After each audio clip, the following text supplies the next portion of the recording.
ZEE5 ಇರುವಾಗ ನೀವು ನಿಮ್ಮ ನೆಚ್ಚಿನ ಶೋಗಳನ್ನ ಎಂದಿಗೂ ಮಿಸ್ ಮಾಡಿಕೊಳ್ಳುವುದಿಲ್ಲ. ಅದು ಸಂಪೂರ್ಣ ಉಚಿತವಾಗಿ. ಏನಂದೆ?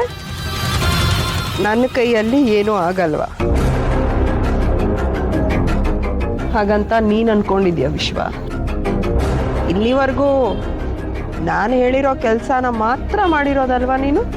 ನೀನು ಅನ್ಕೊಂಡಿದ್ದು ಆಗ್ತಾ ಇಲ್ಲ ಅಂತ ನನ್ನನ್ನು ಲೂಸರ್ ಮಾಡಕ್ ಹೋಗ್ಬೇಡ ನೀನು. ನೀನು ಹೇಳಿದ್ದನ್ನೆಲ್ಲ ಚಾಚು ತಪ್ಪದೆ ಮಾಡಿದ್ದೀನಿ ಗೊತ್ತಾ ನಾನು? ಎಕ್ಸಾಕ್ಟ್ಲಿ.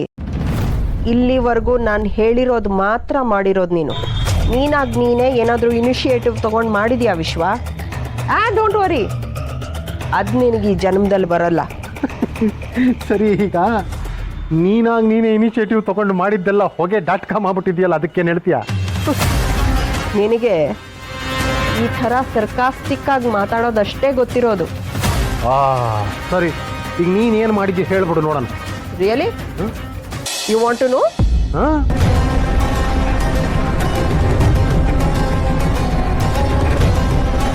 ಇದು ಸೀತಾ ಡೆಲಿವರಿ ಆಗಿದ್ದ ಹಾಸ್ಪಿಟಲ್ ಫೈಲ್. ಹೆಣ್ಮಗು, ಮಗು ತೂಕ, ಮಗು ಬ್ಲಡ್ ಗ್ರೂಪು, ತಾಯಿ ಡೀಟೇಲ್ಸು ಎಲ್ಲ ಇದೆ. ಆದರೆ ತಂದೆ ಡೀಟೇಲ್ಸ್ ಮಾತ್ರ ಸಿಕ್ಕಿಲ್ಲ. ಸೀತಾ ಸೀದಾ ಅಲ್ಲಿಂದ ಹೋಗಿದ್ದೆ ಸಂಜೀವಿನಿ ಆಶ್ರಮಕ್ಕೆ. ಸಂಜೀವಿನಿ ಆಶ್ರಮದಲ್ಲಿ ಉಳಿಯೋದಕ್ಕೆ ವ್ಯವಸ್ಥೆ ಮಾಡಿಕೊಟ್ಟಿದ್ದೆ ಡಾಕ್ಟರ್ ಅನಂತ ಲಕ್ಷ್ಮಿ. ಡಾಕ್ಟರ್ ಅನಂತ ಲಕ್ಷ್ಮಿನೇ ರೆಕಮೆಂಡ್ ಮಾಡಿ ಆ ಆಶ್ರಮದಲ್ಲಿ ಉಳಿಸಿದ್ದಾರೆ. ಅವರು ರೆಕಮೆಂಡ್ ಮಾಡಿರೋ ಕಾಪಿ ಅದರಲ್ಲೇ ಇದೆ. ಆದರೆ ಪಾಯಿಂಟ್ ಏನು ಗೊತ್ತಾ ಮೇಡಮ್? ಸ್ವಂತ ಮನೆ ಇರೋ ಸೀತಾ ಅಣ್ಣ ಅದಕ್ಕೆ ಎಲ್ಲರನ್ನೂ ಬಿಟ್ಟು ಆ ಆಶ್ರಮಕ್ಕೆ ಯಾಕೆ ಹೋದ್ಲು?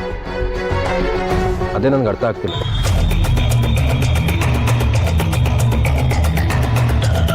ಸೀತಾ ಪದೇ ಪದೇ ಆ ಆಶ್ರಮದಿಂದ ಯಾರಿಗೋ ಲೆಟರ್ ಬರಿತಾ ಇದ್ರು ಅಂತ ಅಲ್ಲಿ ವಿಚಾರಿಸಿದಾಗ ನನಗೆ ಗೊತ್ತಾಯ್ತು.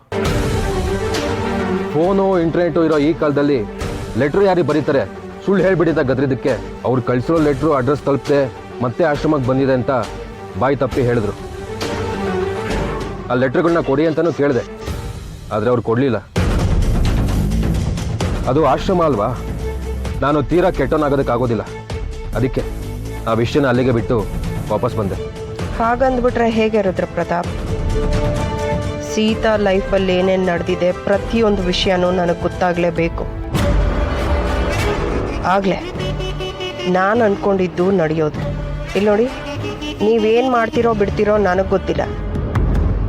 ಆದರೆ ನನಗೆ ಪ್ರತಿಯೊಂದು ಲೆಟರ್ಸು ನನ್ನ ಕೈಗೆ ಸೇರಬೇಕು. Okay okay.